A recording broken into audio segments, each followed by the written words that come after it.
एक 18 साल का युवक ट्रेन में सफ़र कर रहा था और तभी वह देखता है कि उसकी सामने वाली सीट पर एक 15 साल की लड़की बहुत ही खूबसूरत वह बैठी है। और तभी वह लड़का उस लड़की को देखने लगता है और वह लड़की भी उस लड़की को देखती है। अब ट्रेन रुक चुकी थी क्योंकि स्टेशन आ चुका था जहां पर उस लड़के को उतरना था। तभी वह 17-18 साल का लड़का उस लड़की को इशारा करता है कि किनारे आओ, तुमसे कुछ बात करनी है। वह लड़का जाता है दरवाजे पर, तभी वह लड़की भी पहुंच जाती है और वह कहता है क्या आपका मुझे नंबर मिल जाएगा। तो वह लड़की शर्माते हुए उस लड़के को नंबर देती है। अब वह लड़का उतर जाता है स्टेशन पे और 3 से 4 दिन के बाद फ़ोन करता है। फ़ोन करने के बाद अपना प्यार का इजहार करता है तो वह लड़की भी एक्सेप्ट कर लेती है।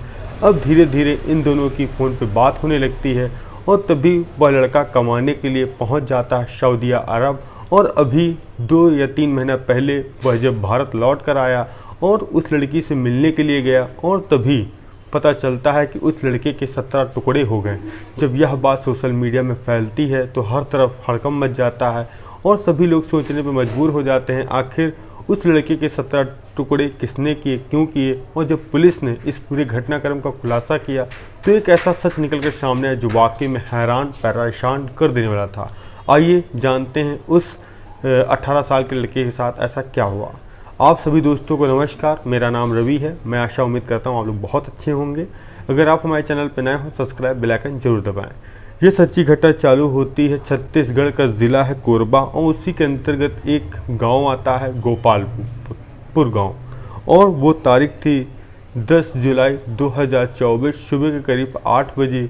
जो उसी गांव के रहने वाले बच्चे वह जाते हैं अपने स्कूल जो कि गांव से लगभग 2 किलोमीटर पे था। और कुछ बच्चे सड़क पे खेलते हुए जा रहे थे, तभी देखते हैं कि सड़क किनारे एक बोरी और एक स्कूल का बैग पड़ा है। जैसे ही एक लड़का उस बैग को उठाने के लिए जाता है, देखता है कि उस बैग में ऐसा लग रहा है कि अंदर खून भरा है जो कि सड़क पे टपक रहा है। अब जैसे ही 3-4 बच्चे वहाँ खड़े होते हैं, वह आसपास जो लोग जा रहे थे उनको इशारा करते हैं, बुलाते हैं और कोई समझ पाता। जैसे ही एक बच्चा उस बैग की चैन खोलता है, मानो वह बिल्कुल डर जाता है क्योंकि उसमें शरीर के कुछ ऐसे अंग थे, हाथ थे, पैर थे और सिर था। अब जैसे ही यह बात आसपास के लोगों को पता चलती है, सब हैरान परेशान हो जाते हैं। अब फ़ौरन ही वहाँ की जो पुलिस थाना था वहाँ पे कंप्लेन की जाती है और मौका वारदात पे 10 से 15 मिनट में वहाँ पुलिस भी पहुँच जाती है। पहुँचने के बाद पुलिस वाले वो सब अंग देखते हैं शरीर के और जो पास में ही बोरी थी उसमें एक सर था। अब पुलिस वाले उन सब पार्टों को इकट्ठा करते हैं, उसको पोस्टमार्टम के लिए भेजते हैं। अब जांच पड़ताल करते हैं कि आखिर यह युवक कौन है और आखिर इसका कत्ल किसने किया। और जो जगह जहां पर जो सामान बोरी थी, जो बैग था, उन सब की तलाशी ली जाती है तो एक उसमें कागज़ ऐसा दिखता है कि वह एक पासपोर्ट था जिसमें नाम लिखा था वसीम अंसारी और जो कि मूल रूप से निवासी था झारखंड के रांची का। अब पुलिस वाले उसके परिवार वालों को फ़ोन करते हैं और कहते हैं आपके बेटे का कत्ल हो गया है, क्या आपको खबर है, कब से आपका बेटा लापता था। तभी वसीम अंसारी की मां कहती है मेरा बेटा यहाँ कहाँ है, मेरा बेटा तो सऊदी अरब में है, वहाँ कमाने के लिए गया और आखिर वह यहाँ कहाँ होगा, आपको कोई गलतफहमी हुई है। तभी पुलिस वाले कहते हैं कि आप एक बार शिनाख्त करने के लिए इस मेडिकल कॉलेज आ जाइए क्योंकि आपके बेटे की वहीं पर पोस्टमार्टम कराया जा रहा है। अब वसीम अंसारी के घर वाले माता पिता सभी वहां पहुंचते हैं और जैसे ही अपने बेटे का सिर कटी लाश देखते हैं, उसके हाथ पैर देखते हैं, मानो वह फूट फूट कर रोने लगते हैं और पुलिस वालों से कहते हैं साहब मेरा बेटा यहाँ कैसे आया मुझे खुद नहीं पता। अब पुलिस वाले पहले तो वसीम अंसारी की फ़ोन कॉल डिटेल चेक करते हैं और तभी उनको पता चलता है कि एक नंबर जो कि 1 जुलाई से लेके 10 जुलाई तक लगातार उस पर बात हुई, घंटों घंटों तक बात हुई। और जब पुलिस वाले उस नंबर को खंगालते हैं तो पता चलता है यह कोई और नहीं, यह लड़की शानिया है जो कि इसी छत्तीसगढ़ के एक जो बिलासपुर गांव है वहीं की रहने वाली है। अब पुलिस वाले जो होते हैं वो शानिया के घर जाते हैं बिलासपुर और पूछताछ करते हैं कि आपकी बेटी शानिया कहाँ है। तभी घर वाले कहते हैं जो मेरी शानिया जिसकी उम्र 17 साल है, मैंने उसको 1 साल पहले ही घर से भगा दिया था, मतलब बेदखल कर दिया था। तभी पुलिस वाले कहते हैं ऐसा क्यों। तो भी सानिया के घर वाले बताते हैं कि सानिया, जो कि 2-3 सालों से उसकी हरकतें मुझे कुछ ठीक नहीं लग रही थी, वह अपने दोस्तों के साथ रात भर पार्टी करती और जब कभी रात बिरात 2 या 3 बजे 4 बजे वह घर लौट कर आती थी और जब भी आती थी वह नशे की हालत में रहती थी। और तभी जो इसी गांव का रहने वाला राजा खान लड़का है, उसके साथ उसका प्रेम प्रसंग भी चल रहा था, जिसके लिए वह 2-3 बार अपने घर से भागी। इसके बाद वह उसी के साथ लिव इन रिलेशन में कहीं पे किराए का कमरा लेकर रह रही है। अब पुलिस वाले उस सानिया की लोकेशन खंगालते तो पता चलता है वह सानिया लड़की यहाँ पर नहीं है, वह है उड़ीसा में। अब पुलिस की कुछ टीमें पहुँचती हैं उड़ीसा, और उड़ीसा में जब उसकी लोकेशन मिलती है तो पता चलता है वह कहीं पर किराए का कमरा लेकर रह रही है। और तभी पुलिस दबिश देती है और उसके साथ एक व्यक्ति और था जिसका नाम था राजा खान, जो कि उसका प्रेमी था।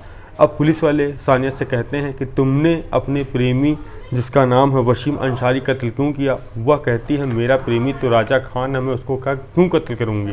तभी पुलिस वाले कहते हैं तुमने बहुत सारी बात की है। और इधर पुलिस की टीम एक जो वसीम अंसारी की खाता भी चेक कर रही तो पता चलता है कि 10 जुलाई को ही उसके खाते से ऑनलाइन 3 लाख का ट्रांजेक्शन किया गया और जिसमें ट्रांजेक्शन हुआ वह सानिया का ही अकाउंट था।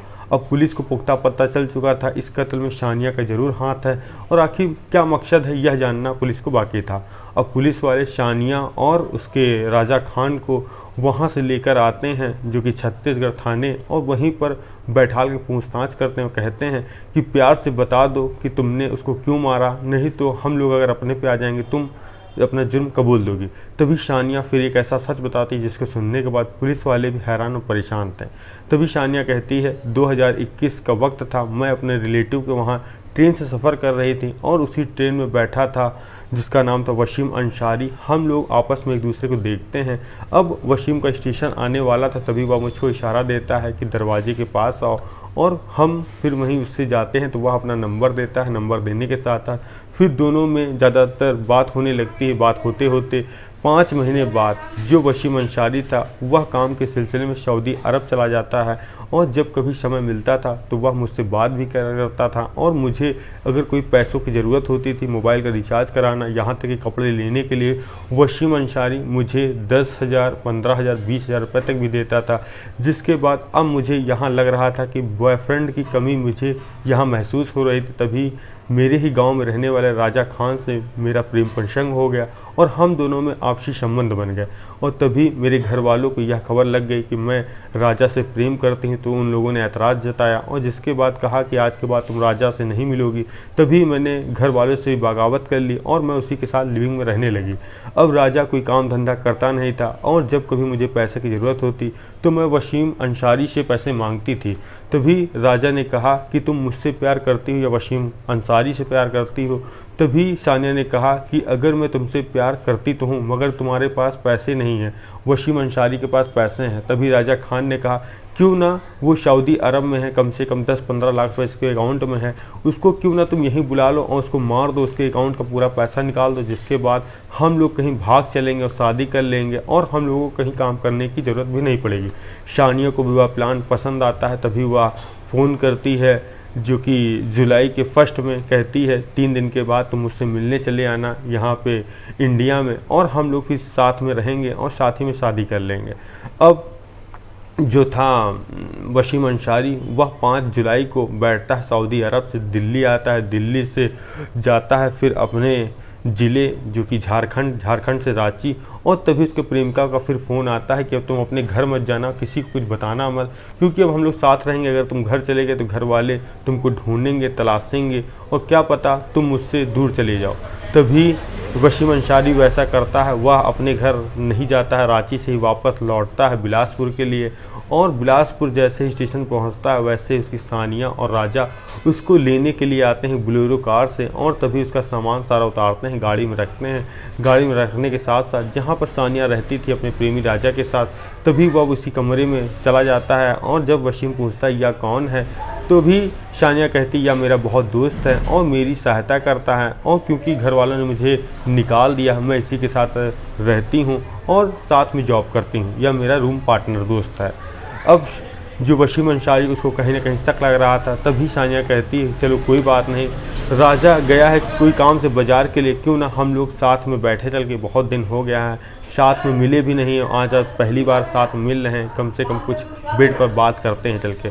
अब शानिया और वसीम अंसारी दोनों बिस्तर पर लेटे थे, बातचीत कर रहे थे, तभी पीछे का दरवाज़ा कोई खोलता है। वह खोलता है राजा खान। वह आता है चुपके से एक चाकू लेकर, तभी ताबड़तोड़ वसीम अंसारी के गर्दन पे वार करता है। अब वह चिल्लाने की कोशिश करता है तो शानिया उसका मुंह दबा देती है और तब तक दबाए रखती है जब तक उसके प्राण चले नहीं जाते, जब तक वह मौत हो नहीं जाती है।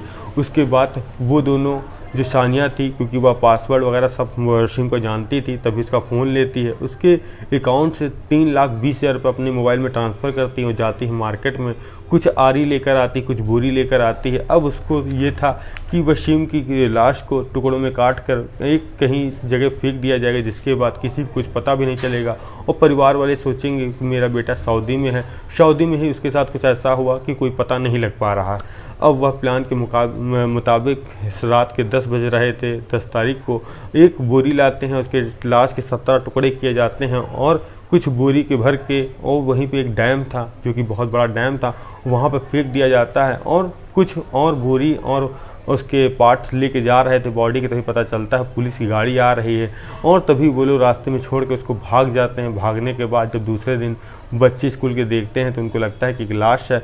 और जब पुलिस वालों को पता चला एक 17 साल की प्रेमिका ने एक 21 साल के प्रेमी के 17 टुकड़े किए, जैसे ही वसीम के घर वालों ने सुने, वह भी हैरान और परेशान हो गए कि एक प्रेम प्रसंग के बाद एक अवैध संबंध में उनके बेटे की जान चली गई।